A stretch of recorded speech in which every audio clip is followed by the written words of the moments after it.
Hello everyone, welcome to our YouTube channel English Urdu tutorial. तो आज इस वीडियो में हम क्लास 9 ज्योग्राफी के मॉडल एक्टिविटी टास्क को सॉल्व करने वाले हैं। So let's start the video.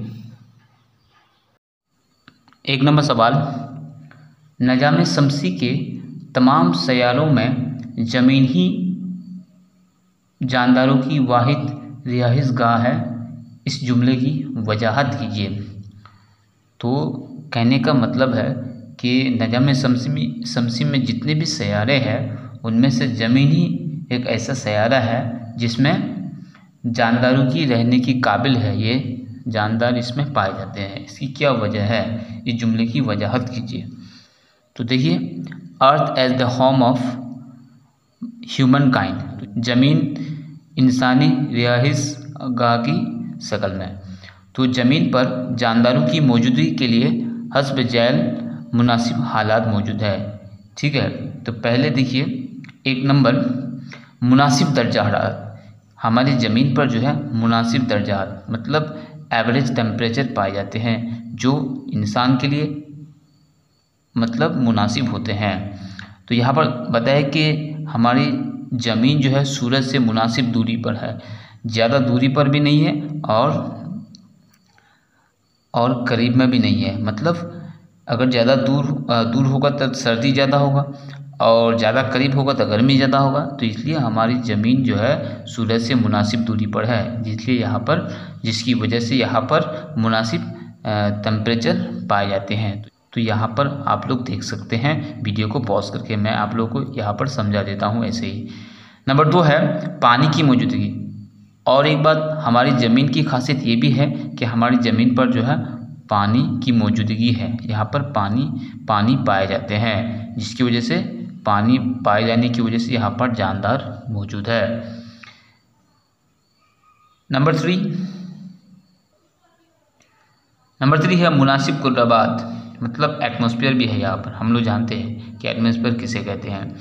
तो एटमॉस्फेयर में अलग अलग तरह के गैस पाए जाते हैं जो हमारे ज़मीन पर जानदारों के लिए बहुत ही ज़रूरी है और उसकी वजह से हम लोग या फिर जानदार इस दुनिया में ज़िंदा है। तो हम लोग जानते हैं कि कौन सी गैस कितनी मिकदार में पाए जाते हैं। अब 4 नंबर पॉइंट देखिए। 4 नंबर पॉइंट है मिट्टी की दस्तयाबी।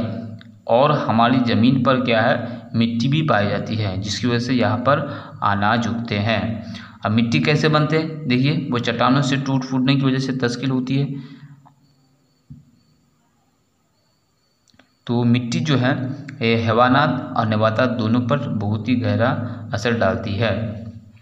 तो नबातात के लिए भी ज़रूरी है और हैवानात के लिए भी ज़रूरी है। तो हम कह सकते हैं कि ज़मीन पर कुर्राबात, कुर्राआब और कुर्राखाक तीनों की मौजूदगी की वजह से ही हैवानात और नबातात की ज़िंदगी कायम है। तो मैंने आप लोगों को बताया 1 नंबर क्वेश्चन का जवाब। तो अब चलते हैं हम लोग क्वेश्चन नंबर 2 में।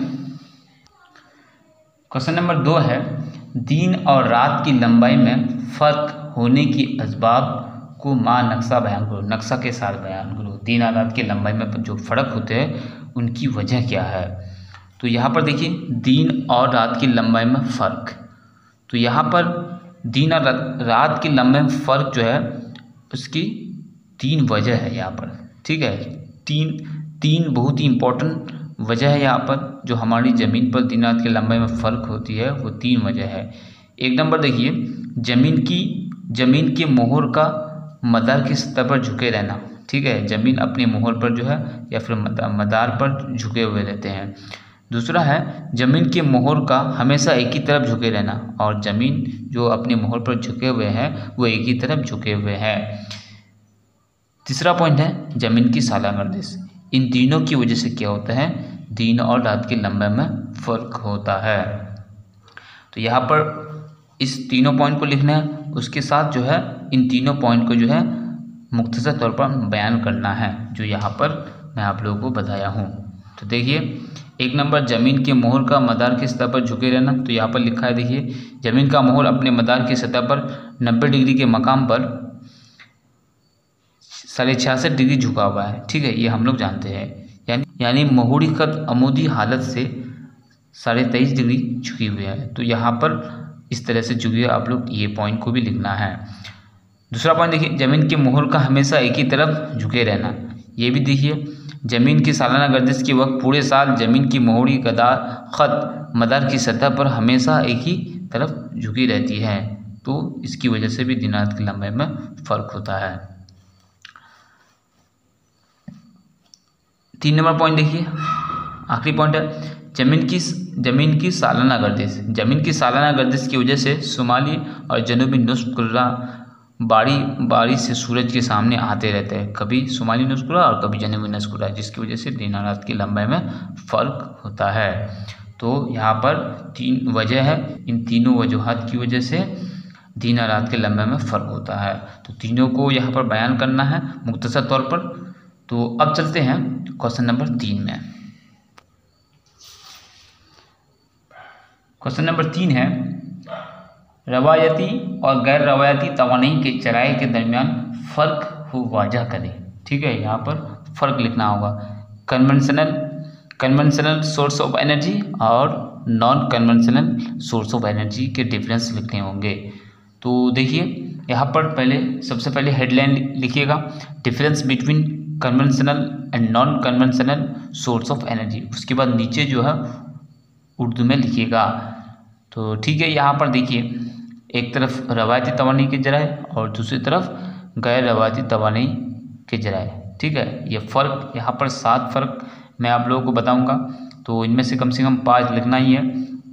1 नंबर है, जो रवायती तवानाई, ऐसे वसाइल का इस्तेमाल काफ़ी दिनों से होता चला आ रहा है। मतलब ये रवायती तवानाई जो हम काफ़ी दिनों से इस्तेमाल करते आ रहे हैं। गैर रवायती तवानाई के जराए, ऐसे वसाइल का इस्तेमाल अभी हाल ही में शुरू हुआ है, ये पहले नहीं था, हाल ही में शुरू हुआ है। दूसरा, रवायती तवानाई की तरफ ऐसे वसाइल का मिसाल कोयला, पेट्रोल, गैस और जौहरी मादनियात है। ठीक है, कोयला, पेट्रोल है।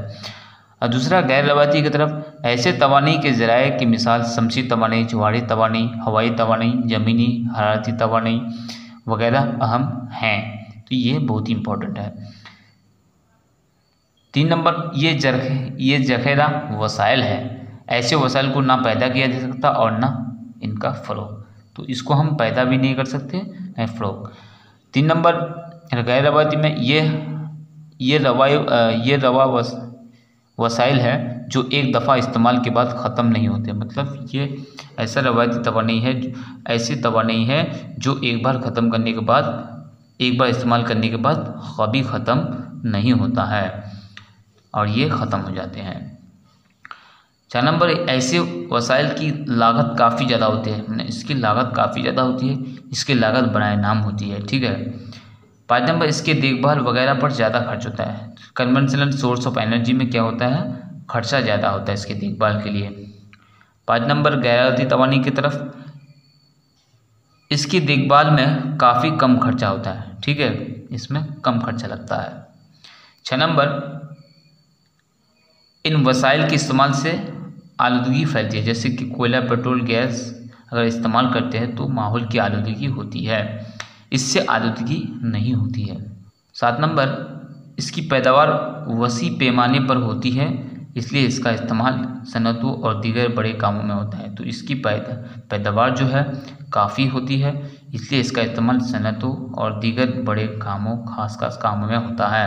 7 नंबर, इसकी पैदावार कलील पैमाने में होती है, मतलब कम मिकदार में पैदा होती है, इसलिए इसका इस्तेमाल जाती तौर पर मतलब बड़े बड़े कामों में नहीं किए जाते हैं। अब चलेंगे हम लोग आखिरी सवाल में। आखिरी सवाल है, वसाइल के तहफ़्फ़ुज़ के मुख्तलिफ मुमकिन तरीके बयान करें। वसाइल को हम किस तरह से तहफ़्फ़ुज़ कर सकते हैं, महफूज कर सकते हैं, हिफाजत कर सकते हैं, जो मुमकिन तरीके हैं उसको यहाँ पर बताना है। तो यहाँ पर देखिए,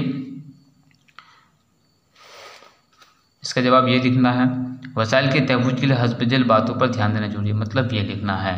1 नंबर देखिए, किसी भी मुल्क में दस्तियाब कुल वसाइल का पूरा इल्म होना चाहिए, मतलब जानकारी होना चाहिए, जिससे ज़रूरत के वक्त इनका इस्तेमाल किया जा सके। दूसरा है, वसाइल का इस्तेमाल अपने अक्ल और बेहतर तरीके से करना चाहिए, हिसाब व किताब के साथ करना चाहिए।